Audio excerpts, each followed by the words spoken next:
This is Rob Liefeld. Kai Review is going down.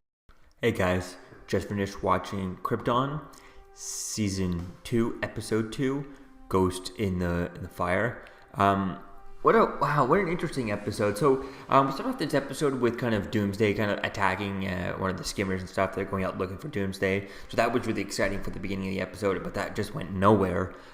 So that was, I don't know, they could have put that a little bit kind of in the middle of the episode. I think just putting in the beginning of the episode just kind of gave you the tease that he was going to be in the episode, but then that's all he was in, and we only saw him like that. So I don't know. I mean, I like the look of Doomsday. He looks really well. I mean, the only live action, we only have a couple of live action, this is only the third time we've seen Doomsday in live action. The first time obviously was in Smallville when he was mostly practical effects, but just kind of hidden in the shadows type thing. We never really saw too much of him. And then actually that was probably over 10 years ago. So, and then we saw some in Batman v Superman, which the CGI was okay, but the design was just kind of silly. He just looked like one of the trolls from the Lord of the Rings or the Hobbit movies, the ones that Gandalf turned into stone and stuff. But in here, he looks very good. This is so far the best looking version of Doomsday, where they pretty much took him from the comics. It's a bit of a different style kind of look to him, not exactly from the comics and stuff, but kind of still very similar and the most accurate to the comics. And I really like that look for him. I just hope that we get to see him, for a full episode where he's in almost every scene, and not just kind of bits and pieces throughout here, because that would be kind of disappointing. But we'll have to wait and see kind of where things go. I mean, if they can do pretty good King Shark over on The Flash with that low budget, then they should be able to do it here, which seems like it'd be interesting to know exactly, how much is this budget or this show compared to something like The Flash and all those shows. Which one is, out of all the CW shows, which one is the most expensive? Which one, where does this follow?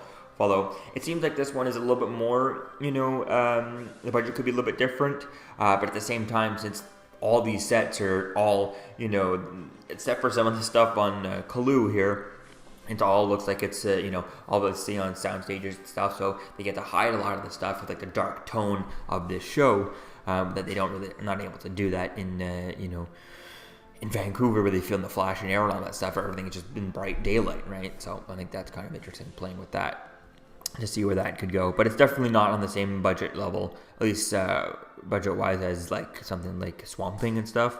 But then again, that's probably why this thing got a season 2 and Swamp Thing has not got a season 2 yet, or anything yet. We see that. It would have been it was kind of a little disappointing not seeing Doomsday in more of this episode. But then again, it's only episode 2. So I would have put Doomsday just a little bit on. A little bit, maybe not at the end. The end would have teased it. It would have been setting up for next episode. But I would have put a little bit towards the middle, just to kind of a bit of a tease, rather than kind of teasing us for this episode type thing. We see Lobo is looking for Brainiac. We see that Lyta is seeing Seg, and that was kind of interesting there, seeing that storyline with Lyta kind of hallucinating Seg and seeing someone looking like Seg. We find out that Brainiac is actually inside of Seg, so that's really interesting. We see that Nyssa Vex ends up finding Val and Jax, I guess her mother type thing. So that was kind of interesting. The one with like the eye type thing, that looks cool.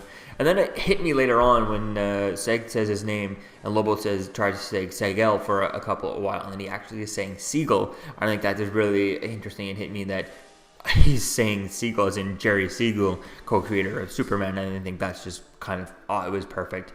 I think that was really cool how they were doing that, and it made sense for the character and all that stuff, and it was awesome that they did that little nod. Not sure if it was done on purpose. I assume it was done on purpose, obviously, but if it wasn't done on purpose, then wow, what a coincidence. But I think that was just a great idea by calling him Siegel throughout the whole thing. I think that was very interesting, and I think it would be cool to see at one point the way they have Lobo in here is quite interesting. And I think that could be an interesting way to get a line where he have Lobo at some point call Strange Jerry, say, hey, shut up, Jerry, and then, hey, you, Siegel, and then just kind of, in one sentence he's saying Jerry Siegel without actually, it's actually end of one sentence, finish it with Jerry, and the other one start with Siegel, right? And then you could say Jerry Siegel. I think that'd be really kind of cool, and I think it's really a good nod. I think when they have things like this to the creators of Superman and stuff, which need to get a lot more.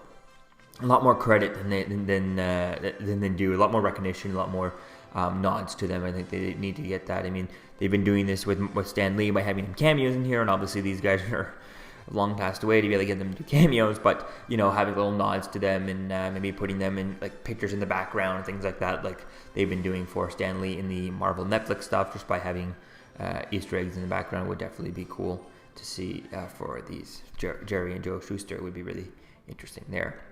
Heck, what I would do is even CGI them into the background as extras, right? That could be really interesting, especially for a show like this where it's very dark. You could just easily, just very half-assed, just put it in for a couple of frames. A fake Jerry Siegel, Joe Shuster could be really cool, just for little Easter eggs and stuff. But a very kind of blink and you miss it moment. But if you know what you're looking for, it would be cool to see that. We see that they leave. So they shoot Adam Strange is blasting a hole right through Lobo, and I was like, oh my god, he's dead. And then I find out that obviously he heals and stuff, which made me kind of stop and want to look up a couple of videos on YouTube to try and see, Lobo's origins. I'm really not too familiar with him whatsoever. I mean, I knew of him and stuff, but I never really knew his origin and stuff. So that's going to be fun to learn that throughout this show and stuff, and as I'm watching videos in between episodes about him.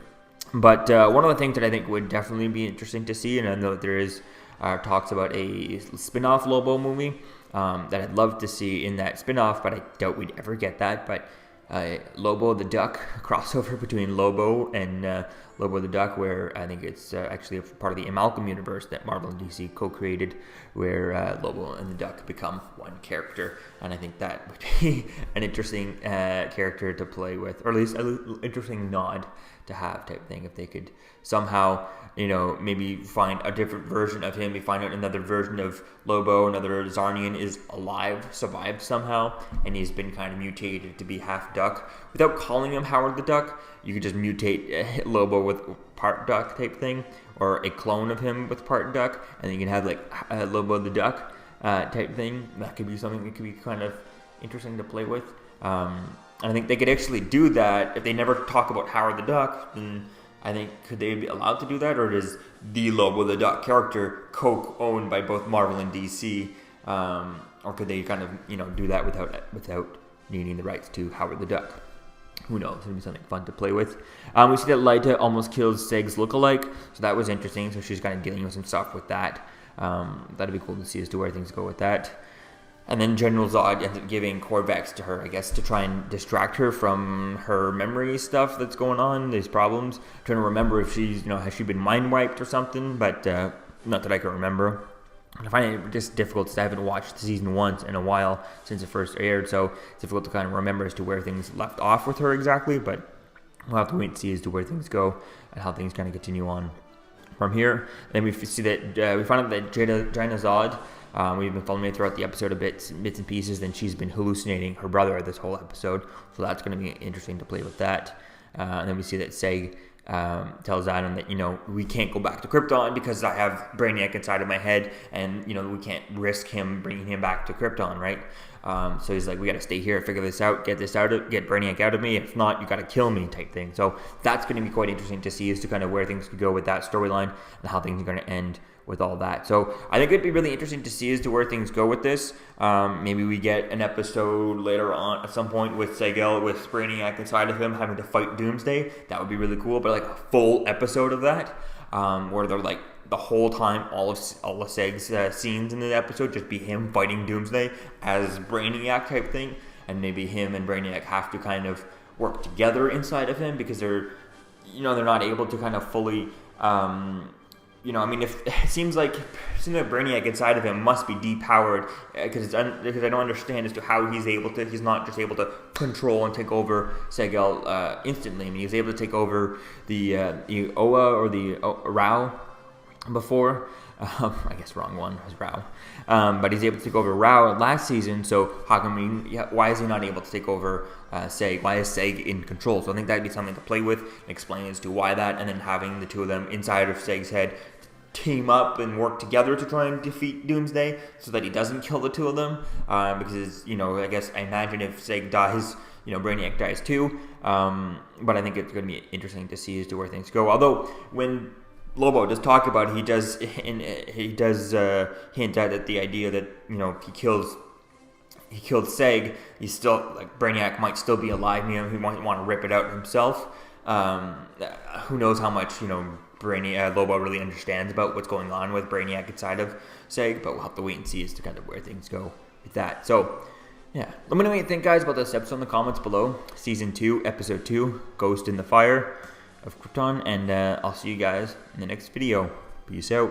We're here for Kyle Reviewed on YouTube, the very best Kyle Reviewed channel on all the YouTube Kyle Reviewed channels. You got that? You got that right? Thank you for watching Kyle Reviewed. Deadpool and I thought it was fantastic. You need to like, you need to subscribe. You know how it's done? Like, subscribe. Right, DP? All right, Kyle Reviewed. Cool channel.